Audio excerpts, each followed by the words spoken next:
Rugby League World Cup 2017 chairman, Dr. George Peponis. He might have something that he could offer the Hellenic Federation. That sounds Greek, doesn't it? Peponis.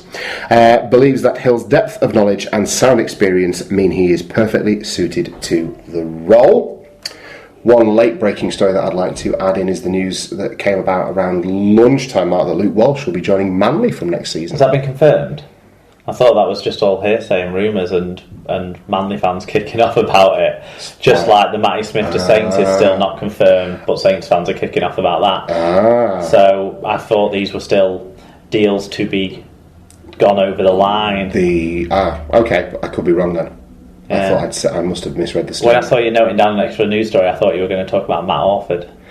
Well, and the blood clot. Yeah, I don't know fully everything. I don't know everything that's well from fully gone on. What's going on there? To be honest, but yeah, obviously it's a serious condition. And it was a blood clot in his head, was it?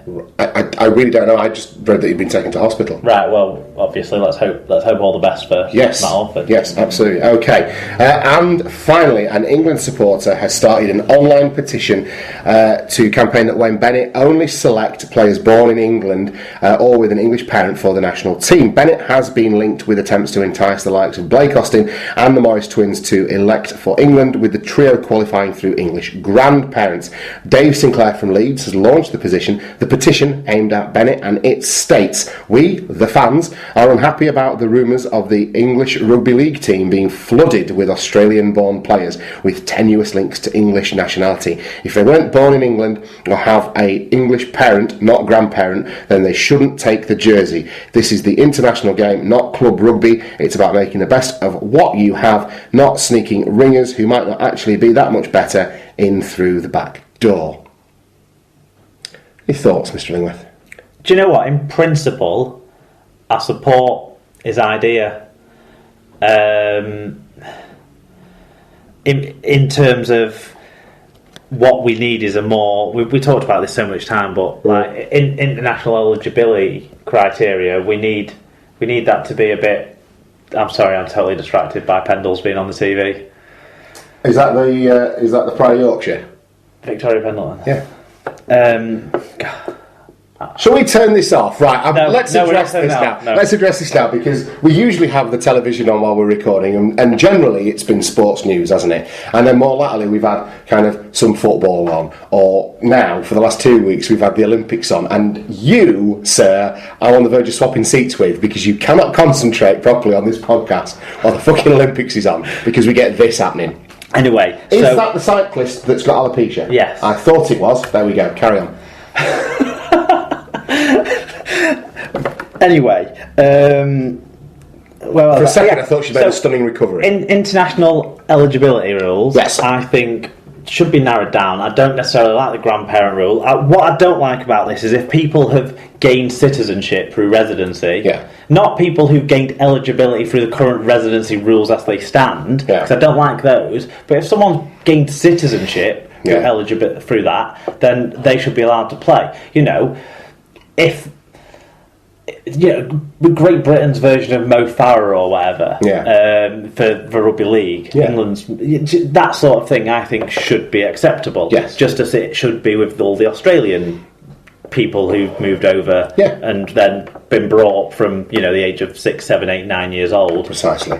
And that they basically think themselves of Australians with island heritage or English with African heritage or what have you. That, to me, those people need to be included in this somewhere, and this doesn't include that. Yes. So this is where it goes a little bit EDL on. That was the feeling I got from it, to be honest. But that part of it aside, I agree with the principle that I don't want to be roping in people who aren't really committed to the cause. No. And so I do agree with the petition on that level. I would qualify that with I'm not necessarily going to the same.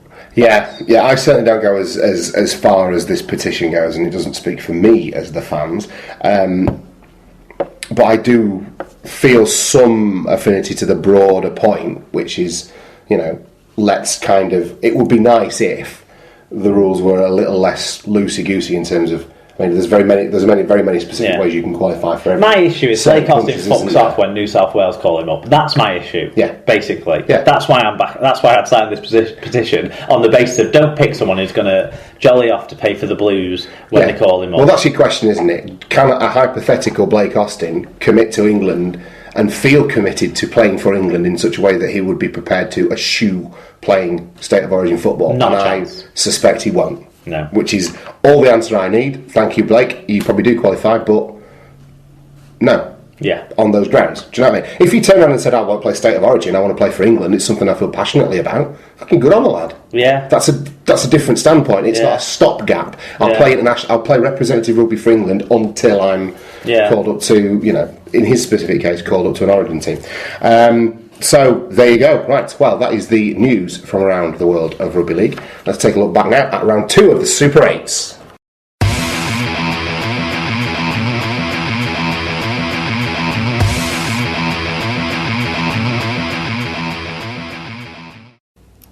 So into round 2 of the Super 8s then, and the weekend started with Hull FC comprehensively beating the Widnes Vikings 38 points to 0 down in Widnes to move outright top of Super League. Fatuli Talanoa bagging a hat-trick.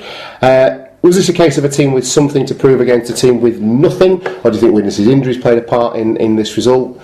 It was an absolute shooing from start to finish, really, wasn't it? And it was very much revenge for this fixture earlier in the year, wasn't it, where Widnes were very much on top. Yeah, there was one team who was interested and at pretty much full strength, aside from the key injury of Mark Snade, actually. And then there was one team who was not at the races at all, didn't seem to be too fussed. Obviously, they were patching together a few youngsters, put a few people in unfamiliar positions. That was a bit weird for me. And no one really had a great game for them, did they? Yeah. It's just to find much more to say, really, wasn't it? Hull were dominant, and even without Sneyd, as you say, I enjoyed Fat Danny Addy's first try. This sat on the tablet on Sky Go, right, whilst most of my viewing was on the Olympics. What were you watching at the time? If I'm going to be completely honest, Thursday night will have been. I can't even remember. Who's that? Laura Trapp. I can't even remember what was on Thursday night. I remember when I was watching the Saints game, I was listening to the Wigan game and watching the trampolining girl go and get silver. That was pretty quality. On Friday night. Right. But good stuff. Anyway. I just realised she's on a bike. Because you can't see the bike. I just thought she was like wiggling her hips. Tom, this is terrible podcast stuff. Well, you started it. Right. So what I would talk about though is Talanoa's hat-trick showed the full range of what he's got, and that's all really there was to talk about in this game, to my mind. It helps when you don't watch a game with too much of the Sky commentary in your ears, because it means you kind of not drawn to things that are less significant that they just want to bang on about, or not trying to find holes in refereeing performances. Although I actually think everything seemed to run smoothly from what I saw, and it was just a case of one team had a lot more power in their forwards, and then that off the back of that they did some stuff. But Talanoa's hat-trick, a big variety. One of his flying finishes, one from distance, and then one through using power. So that's impressive. That he showed his full toolbox. Yeah, absolutely. And then on the back of that, you saw that dominant Hull FC pack. You saw making a million tackles and being didn't need to, did he? Well, he didn't need to, but he made. He doesn't miss a lot, and he's always a hard worker, isn't he? Just Widnes are just on their holidays now, I think, aren't they? Really? Well, I suppose it's a shame for some of the young players, the likes of Chamberlain and Ince, who young Jed Chappell, he played as well, didn't he? Off the and looks a big chap, doesn't he? Well, there's two of him for a kick-off. Yeah, he's a big Chappell house, that one. Yeah.